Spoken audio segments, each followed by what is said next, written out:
ኣብ ናይጄርያ ብፍላይ ድማ ኣብ ሰሜናዊ ክፋለት ሃገር በበዝሒ ዝንቀሳቐስ ጅሃዳዊ ጎጅለ ቦኮ ሓራም ሓድሽ ፈጺምዎ ዘሎ መጥቃዕቲ 60 ሰባት ከም ዝቐተለ ተገሊጹ። እቲ መጥቃዕቲ ዓርቢ ለይቲ ከም ዝፈጸመ ተገሊጹ ዘሎ ኮይኑ ቦኮ ሓራም ከዓ ለይቲ ኣብታ ኣብ ከባቢ ዶባት ናይጄርያን ካሜሩንን እትርከብ ዳሩል ጀማል እትበሃል ንእሽተይ ዓዲ ብምእታው ነቲ ቅትለት ከም ዝፈጸመን ካብቶም ዝተቆትሉ ከዓ 5 ወተሃደራት ከም ዝርከብዎም ተሓቢሩ። ከም ግብረ መልሲ ድማ ሓይሊ ኣየር ናይጄርያ ኣብ ልዕሊ ቦኮ ሓራም ድሕሪ ዝገበሮ መጥቃዕቲ 30 ኣባላት ቦኮ ሓራም ከም ዝቐተለ ክሕብር እንከሎ ኣብ ልዕሊኦም ዝገበሮ ዘሎ መጥቃዕትታት ድማ ከዛይዶ ምዃኑ ተገሊጹ። እታ ቦኮ ሓራም ዘጥቅዓ ንእሽተይ ዓዲ ኣብ ዝሓለፈ ቀረባ ዓመታት ቦኮ ሓራም ተደጋጋሚ ከጥቅዓ ድሕሪ ምጅማሩ ህዝባ ተመዛቢሉ ዝጸንሐን ሰራዊት ናይጄርያ መሰምለሳ ግን ህዝባ ክምለሳ ዝጀመረ ንእሽተይ ዓዲ ከም ዝኾነት ቦኮ ሓራም ድማ ብለይቲ መጥቃዕቲ ብምፍጻም 60 ነበርቲ ናይታ ዓዲ ብጅምላ ቀቲሉ ምህላው ተሓቢሩሎ።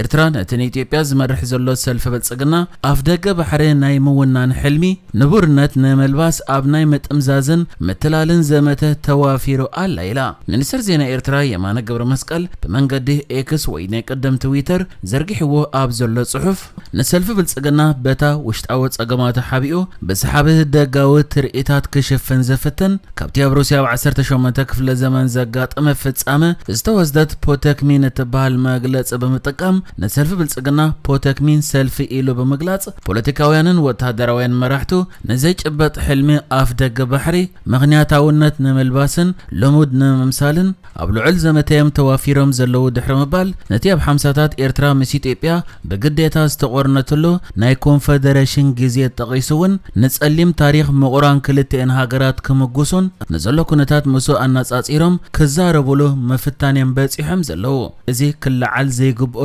ሕጋውን መሕፈርን ምዕራፍ ነይሩ ከምቲ ብዙሕ ግዜ ተደጋጊሙ ዝተገልጸ እዚ ካብ ፖለቲካዊ ነውሪ ዘይንእስ ክስገር ዘይግብኦ ቀይሕ መስመር ድማ ሰጊሮም ኢሉ ከም ዝፍለጥ ኣብዚ ዝሓለፈ ቀረባ መዓልታት ቀዳይ ሚኒስትር ኢትዮጵያ አብይ አሕመድ ብዛዕባ ኣፍ ደገ ባሕሪ ኣመልኪቱ ሂብዎ ኣብ ዝነበረ መግለጺ ጌጋ ቀይሕ ባሕሪ ጽባሕ ክእረም ይእል ነይሩ እቲ ቀዳማይ ሚኒስትር ናይ ኣባይ ናይ 1000 ዓመት ጉዳዩ ፈቲሕናዮ ናይ ቀይሕ ባሕሪ ናይ ትማልዩ ዝተፈጥረ ጌጋ ትማሊ 30 ዓመት ክንእርሞ ኢና ኢሉ እቲ ተደጋጋሚ ጉዳይ ቀይሕ ባሕሪ ንኢትዮጵያ ናይ ህልውና ሕቶ ይክብል ዝተሰምዐ ቀዳማይ ሚኒስትር እቲ ጉዳይ ቀይሕ ባሕሪ ይኹን ካልኦት ዝተቐሰም ጉዳያት ካብ ኣባይ ዝነኣስዮም ክብል ኣቕሊሉ ክገልጾም እንከሎ ብኸመይ መንገዲ ከይገለጸ ከዓ ክእረም ይክብል ተዛሪብዮ ብጀካ ቀዳይ ሚኒስትር ኢትዮጵያ አብይ አሕመድ እውን ኣብ ሚኒስትሪ ምክልኻል ኢትዮጵያ ዳይሬክተር ዝምድናታት ወጻኢን ወተሃደራዊ ምትሕባርን ሜጀር ተሸመ ገመቹ ቀይሕ ባሕሪ ዋጋ ክንከፍለሉ ዝግባአና ኢሉ ነይሩ እቲ ጀነራል ቀይሕ ባሕሪ ንኢትዮጵያ አገዳሲ ዝኾነሉ ምኽንያት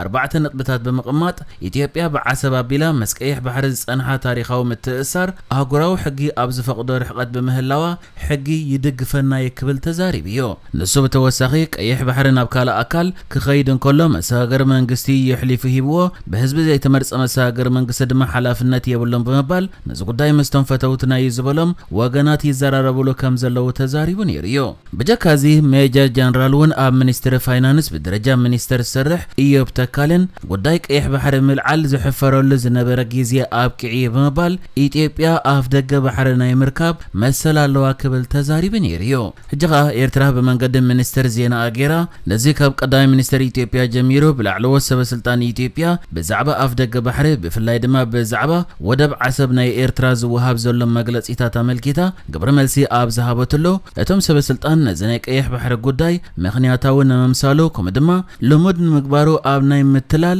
ዘመተዮም ተዋፊሮም ዘለዉ ኢላ በተወሳኺ ሚኒስትር ዜና ኤርትራ የማነ ገብረ መስቀል ነቲ ኣባላት ሰልፊ ብልጽግና ዝገብርዎ ዘለዉ ዘመተ ሓደገኛ ናይ ኩናትን ግጭትን ኣጀንዳ በመባልዩ ኣባላት ሰልፊ ብልጽግና ብጉዳይ ባሕሪ ዘቕርብዎ ዘለዉ መግለጺታት ምስ ወላዒ ኩናት ኣጀንዳ ኣነጻጺርዎ ዘሎ ሚኒስትር ዜና ኤርትራ የማነ ገብረ መስቀል ቀጺሉ ሰልፊ ብልጽግና ሓደገኛ ናይ ኩናትን ግጭትን ኣጀንዳ እናደፍአ እንከሎ ካብ ኣህጉራዊ ማዕከን ገንዘብ ባንክ ልምዓትን ካልኦት ለገስትን ብዝግበረሉ ተደጋጋሚ ናይ ገንዘብ ድጎማ ጥራይ ዝነብር ቆጠባይ ዘመሓድር ዘሎ ብጀካ ዝውና መላ ኢትዮጵያ ዘለዉ ውሽጣዊ ግጭታት ህይወት ሰባት የጥፍኡን ንብረት ይዕንውን እዚኣቶም ምእንቲ ህዝቢ ኢትዮጵያ ህጹጽን ሓላፍነታውን ዝኾነ ፍታሕ ዘድልዮም ክንሶም ኣባላት ሰልፊ ብልጽግና ግን ነዚ ንምሽፋን ኣብ ናይ ኩናት ወላዒ ኣጀንዳዮም ተዋፊሮም ዘለዉ ኢሉ نسقط إلو مرحت بلصقنا أوشتة هاجر زلو نزوم هصات زعباتات أبكند زفتحو أوشتن وصان زركب حزب نمدنجار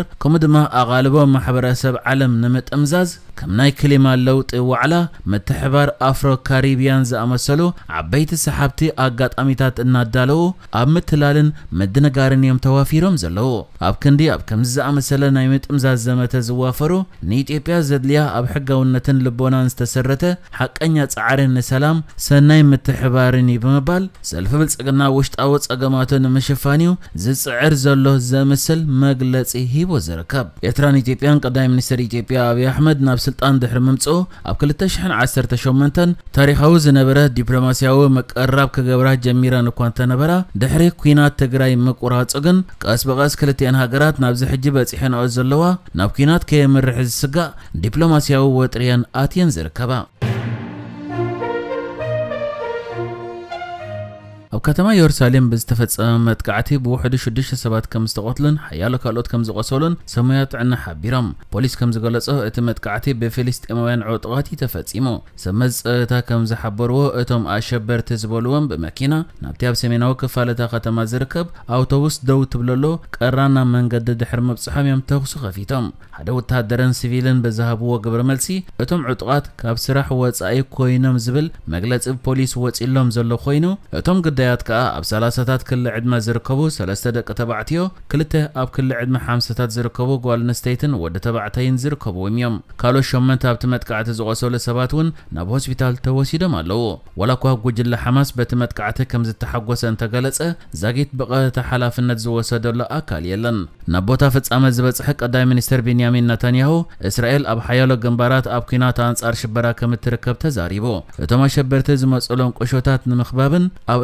رحيتات نمفصامن درو تجميرو الله يلو سراويت اسرائيل بوغانو شبرا نمكتان ناي مكلخال صعرتات نمحيالن كاب كتما رام الله وصاي نزركبا حيال كبابيتات اب كبا كاتوان كم زجمر افليطلو اتي بسوني زغاط متقعتي سرحتنياتات ناب سرحم نمخاد اوتوبوسات اب صبيلو زنبرو صعوق ساعتي تفصيمو ابالات صتا بوتا فصامه برتات طيايتن كاران كم زرخبو افنيا بوليس ليتنانت دين السدان تزاريبو نزمت قعت زوطنو زدغفو ወይ ፍልጣት ዘለዎም ንምላይ ድማ ነሰርሕ ኣለና ኢሎ ሚኒስተር ጉዳያት ወጻኢ እስራኤል ኣብ ዘውፅኦ መግለጺ ከም መኪና ዝተቀድሐ ቪድዮ ብዙሓት ሰባት ካብቲ መጸበይ ኣውቶቡስ ከሃድሙን ዕጡቃት ሲቪላውያን ናብ ቦታ ፍጻመ ክበጽሑን እዮም ዝረኣዩ ድሕርቲ መጥቃዕቲ ኣብቲ ቦታ ቀልጢፎ ዝበጽሐ ኣባል ህጹጽ ሕክምና ወደገፍ ዝኾነ ዳንኤል ካዚስቴን ንሓደ ዝቆሰለ ዘዋራ ኣውቶቡስ ከም ዝሓከመ ተዛሪቡላ